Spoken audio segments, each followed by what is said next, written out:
Credit card के जितने फ़ायदे होते हैं उतने ही उसके नुकसान भी हो सकते हैं। एक क्रेडिट कार्ड का बिल आप जब ऑन टाइम करना भूल जाते हैं तो उसका कितना लेट फीस चार्ज आएगा, कितना फ़ाइन लगेगा, कितनी जीएसटी लगेगी, इसका लाइव एग्जांपल आज की इस वीडियो में आप देखेंगे।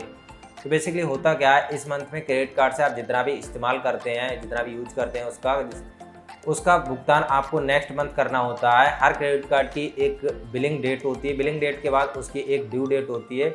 ड्यू डेट से आपको पहले पेमेंट करना होता है। अगर आप ड्यू डेट से पहले पेमेंट नहीं करते हैं तो उस पर आपको लेट फीस और फाइन वगैरह देना पड़ सकता है। क्रेडिट कार्ड से अगर इस मंथ आप कुछ भी इस्तेमाल नहीं करेंगे तो नेक्स्ट मंथ जो क्रेडिट कार्ड का बिल बनेगा वो जीरो बैलेंस का बनेगा, उसमें आपको कुछ भी भुगतान नहीं करना होगा। लेकिन अगर आप एक नया क्रेडिट कार्ड बनवा रहे हैं और उस क्रेडिट कार्ड का इशू चार्ज है तो वो पहले मंथ के क्रेडिट बिल में ही जुड़कर आ जाएगा, चाहे उस मंथ आप कुछ भी इस्तेमाल करें या फिर नहीं करें। ऐसा ही हमारे साथ हुआ था। हमने एक कस्टमर का क्रेडिट कार्ड बनवाया था, उनका क्रेडिट कार्ड इशू हुआ था जून मंथ में। अब यहाँ पर जून मंथ में उन्होंने कुछ भी ऑनलाइन शॉपिंग वगैरह कुछ नहीं किया था, मात्र अपने क्रेडिट कार्ड को एक्टिव कर लिया था। तो यहाँ पर जुलाई मंथ के बिल पर उन्होंने कोई भी ध्यान नहीं दिया।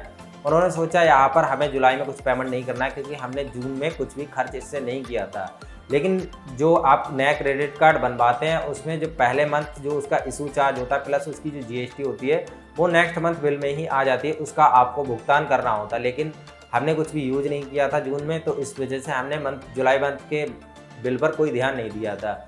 यही हमारी सबसे बड़ी गलती हो गई। तो उसके बाद यहाँ पर उस पर हमें कितना लेट फीस देनी पड़ी, कितना फाइन लगा, कितनी जीएसटी लगी, वो मैं आपको आगे वीडियो में बताऊंगा। तो चलिए अब चलते हैं अपने कंप्यूटर की स्क्रीन। तो जैसा मैंने आपको स्टार्टिंग में ही बताया था, हमारा जो कार्ड इशू हुआ था वो जून में इशू हुआ था और जो पहला स्टेटमेंट हमारे पास आया था वो जुलाई का आया था और अभी जो दूसरा लेटेस्ट स्टेटमेंट आया वो अगस्त का आया है। तो यहाँ पर पहले जुलाई वाले स्टेटमेंट को ओपन करके मैं आपको दिखाता हूँ। तो सबसे पहले हमारे यहाँ पर क्रेडिट लिमिट 50,000 है और कैश लिमिट 2,000 रुपये है, जो कि यहाँ पर बरकरार दिखाई जा रही है। और यहाँ पर जो हमारे स्टेटमेंट की डेट है वो 2 जुलाई 2024 है और इसकी जो ड्यू डेट थी 22 जुलाई, यानी कि 2 जुलाई के लिए हमारा क्रेडिट कार्ड का बिल बना था और 22 जुलाई तक हमें इसका भुगतान करना था।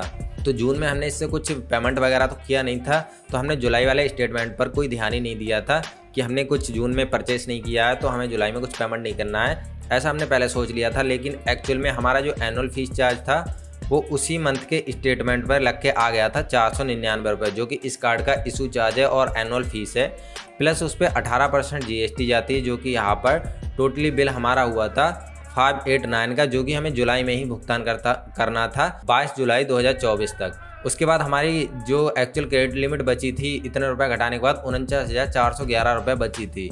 तो अब हम इसका जुलाई में पेमेंट करना भूल गए थे। अब मैं यहाँ पर आपको अगस्त का स्टेटमेंट ओपन करके दिखाता हूँ। तो अब यहाँ पर अगस्त का स्टेटमेंट आप देख सकते हैं। यहाँ पर जो हमारा स्टेटमेंट आया था 2 अगस्त 2024 के लिए आया था और इसकी ड्यू डेट हटाकर अब इन्होंने यहाँ पर इमीडिएट कर दिया। अब यहाँ पर आप चार्जेस देखिए इसके, हमारा ड्यू कितना था 588 रुपये 82 पैसे। अब इस पर देखिए लेट फीस चार्ज कितना लगा है। यहाँ पर इसका लेट फाइन चार्ज है 400 रुपये, यानी 588 रुपये मात्र हमारा बिल था और लेट फाइन चार्ज है इस पर 400 रुपये। उसके बाद यहाँ पर अलग से फाइन लगाया गया, फाइन चार्ज ऑन रिटेल, जो कि 361 रुपये हुआ।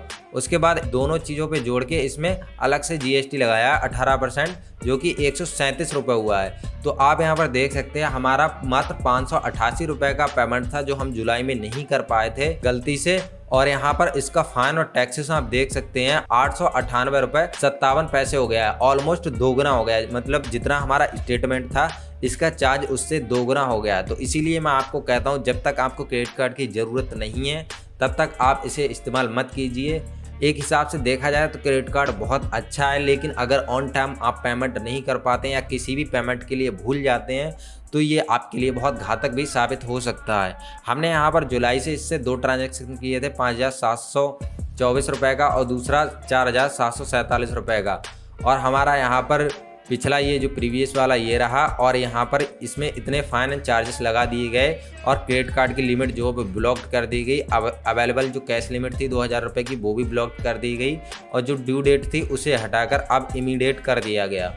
तो यहाँ पर देख सकते हैं एक गलती की वजह से हमें यहाँ पर 898 रुपये 57 पैसे का चार्ज देना पड़ गया और इससे हमारी सिविल भी निगेटिवली इम्पैक्ट हुई।